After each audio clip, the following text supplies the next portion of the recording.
السلام عليكم. ليف سكيتن وبادري وانا mid ka mid ah culimada ugu weyn Masiixiyiinta Yurub iyo Sweden. dad badan ayaan sanado badan ka lumiyay nuurka Islaamka. maalin maalmaha ka mid ah wiil dhalinyaro ah oo Maqribiya ayaa soo agdegay meel u dhow kaniisadda. waxa uu kala kulmay wiilka Maqribiga baadarigii weynaa arrimo la yaab leh oo cajiib ah. la yaabna ku riday baadari Leif Skeetin, taasoo ku sababtay in uu qaato diinta Islaamka. bal aan eegno wixii dhacay iyo sababta uu u qaatay Leif Skeetin diinta Islaamka. inta aanan bilaabin akhyaartayda sharafta leh ee ku xiran channelkayga Samiir Jamaal, waxaan ka codsan lahaa in aad muuqaalkan meel dheer aad gaarsiisaan si ay ugu cibro qaataan dadka ka cararaya diintooda ay u ogaadaan xaqiiqada dhabta ah. hana naga ilaawina subscribe iyo like iyo share inaad muuqaalkanna aad meel dheer gaarsiisaan. aad baanad u mahadsantihiin. Vi ska härska över havets fiskar, himlens fåglar, boskapen, alla vilda djur. dad badan ayaan sanado badan ka lumiyay nuurka Islaamka. sanadku markuu ahaa 2016 ayaan la soomay wiilkii yaraa ee Maqribiga ahaa ee Cabdullaahi. bishaasna wax cilaaqaada lama lahayn anigu soomitaankeeda, maadaamaan ahay nin Masiixi ah. waxaan booqday masaajidka markii taariikhdu ahayd 2017 halkaasoo aan ku qaatay shahaadada oonan ku galay diinta Islaamka.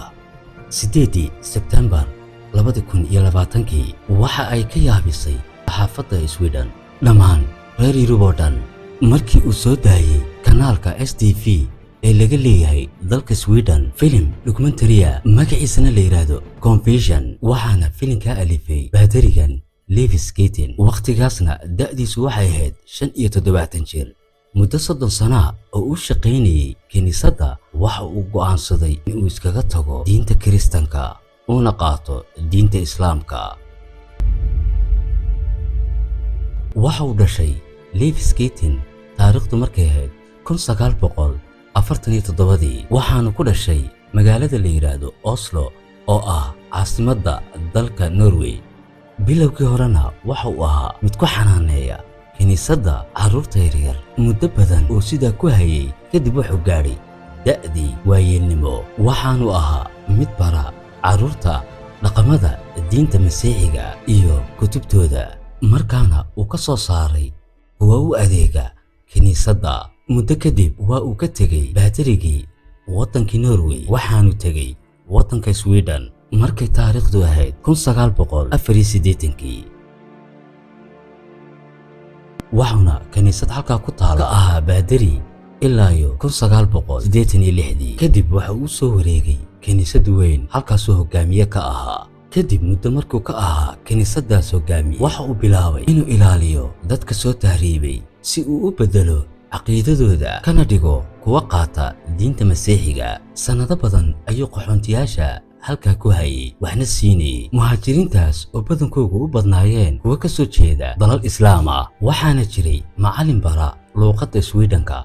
kadib waxa uu soo wacay baadarigii waxaana u sheegay in mid ka mid ah ardaydu uu diidan yahay caqiidadan ay bixinayaan. baadari Leif ma laha qoys iyo xaasba, ubadna ma laha, mana laha walaal. waxa uu ahaa mid keligii ku nool guriga haystana 2 ay. kadib wiilkii dhalinyarada ahaa waxa uu keenay gurigiisa uu muddo ku hayay. wiilkaasna magaciisa waxaa la yiraahdaa Cabdullah oo ka soo jeeda dalka Morocco. muddo kadib waa uu xanuustay baadarigii Leif. muddo badan ayuu ahaa lulyaal bukaana. muddada uu xanuunsanayay waxaa xanaaneynayay oo hayay wiilkii muslimka ahaa Cabdullah. maadaama baadarigani aanu lahayn qoys waxaanu u karin jiray cuntada, maryahana waa uu meedhi jiray, isagana waa uu daryeeli jiray. xidhiidhkoogii ayaa sii dheeraaday baadarigii iyo wiilkii muslimka ahaa ee Cabdullaahi, waxaana isku noqdeen wiil iyo waalidkii. Cabdullaahi wuxuu ahaa mid ku ag tukada baadariga isagoon ka cabsanayn. intaasoo kaliya Cabdullaahi kuma ekeene waxa uu ahaa mid su'aalo badan weydiiya baadariga oo la yaab badan geliyey baadari Leaf. maxaan u arki waayey inaad maalin kasta aad tukato ood Ilaahaaga u caabudi weyday? baadarigiina waxa uu ugu jawaabay uu ku yidhi kiniisadoo keliya ayuun baan ku cibaadaysanaa annagu. dib wiilkii muslimka ah Cabdullaahi waxa uu ku yidhi annagu meel kasta ayaan ku tukanaa oo qur'aanka aan ku akhrinaa, wakhti kastana waan cibaadaysanaa. su'aalaha yaryar oo Cabdullaahi weydiiyey baadariga waxay ku noqdeen kuwa dhaqaajiya qalbigiisa oo su'aalo badan iska weydiiyo. kadib su'aal ayuu is weydiiyey baadarigii, wuxuuna yidhi ma aniga ayaa rumaysan mise dadka ayaa i rumaysan aniga hawshan aan ka hayo kiniisadda, mise waa diin xaqa masiixiyaddu? muddo kadib baadari Leaf waxa uu isku dayey inuu wax ka ogaado diinta islaamka uu daraasadna ku sameeyo. waxaanu ka codsaday Cabdullaahi in uu kaxeeyo masaajidka uu ku soo tukado si uu la kulmo sheekha masaajidka jooga oo magaciisa la yiraahdo Cumar. kadib su'aalo badan uu weydiiyey sheekha waa uu uga jawaabay. waxa uu siiyey baadarigii kitaabka quraanka iyo xadiis si uu wax badan uga ogaado diinta islaamka. kadib baadari Leaf waxa uu noqday mid ku soo dhawaada diinta islaamka maalinba maalinta ku xigta iyadoo aanay dareensaneen kiniisaddu. baadarigii wuxuu tijaabo ku sameeyey inuu bisha Ramadaan uu soomo, wakhtigaasoo taariikhdu ay ahayd 2016. inkastoo ay saacadda Sweden ay aad u dheer tahay, meelaha qaarna laga soomo 21 saacadood. see u dhacdayna baadari Leaf isagoo da'dan taagan inuu bil si hoos ahaana u soomo, waana markii ugu horreysay uu soomo.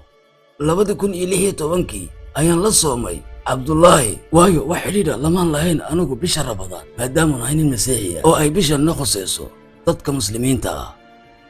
muddadaas kadib waxuu baadari Leaf go'aansaday isagoo ay da'diisu tahay 75 sano inuu qaato diinta islaamka. 2017 baadari Leaf waxuu go'aansaday inuu tago masaajidkii uu ku tukan jiray Cabdullaahi, halkaasoona ku soo qaatay shahaadateynka kuna galay diinta islaamka isagoo weliba si hoos ahaana u muslimay, kiniisadduna aanay ogeyn. wiilkii dhallinyarada ahaa ee Cabdullaahi ee sabab u noqday in baadari Leaf uu soo islaamo ayaa waxa dawladdu ay go'aansatay in ay tarxiisho maadaama aanu dalka ku lahayn wax sharciya u ahaa soo galeyti soo tahriibay. baadari Leaf wuxuu kiniisaddii u sheegay isagoon isdareensiin inuu kiniisad ku taala waddan kale inuu tegi doono maadaama ahaa mid si qarsoodiya u islaamay. kadibna waxa la siiyey tigirkii uu ku tegi lahaa waddanka Maqrib, isagase waxay ka ahayd in uu u dhowaado Cabdullah oo ahaa wiilkii sabab u noqday inuu soo islaamo, kaasoo uu ka dhigtay wiilkiisii. baadari Leaf waxuu go'aansaday inuu gurigiisa iibiyo iyo wixii agaba ee ka yaala waddankaas, magaciisana waxa uu ku beddelay Axmed. markii uu iibiyey guriga waxa uu reebtay xoogaa agab xasuusa iyo gaadhigiisa, labadii ayna hore ayuu u sii qaatay. kadibna sidaas ayuu ku tegay waddanka Maqrib, halkaasna wuxuu ku yeeshay guri. waxa uu soo wacay kiniisaddii Stephen waxaanu u sheegay inuu muddaba ahaa nin muslim ah oo qaatay diinta islaamka. arrinkaasina wuxuu aad u naxdin geliyey kiniisaddii. kiniisaddii waxay go'aansatay in ay u soo dirto qof ku soo qanciya inuu iskaga noqdo diinta islaamka uu galay, kuna soo noqdo diintiisii masiixiga iyo shaqadiisii kiniisadda.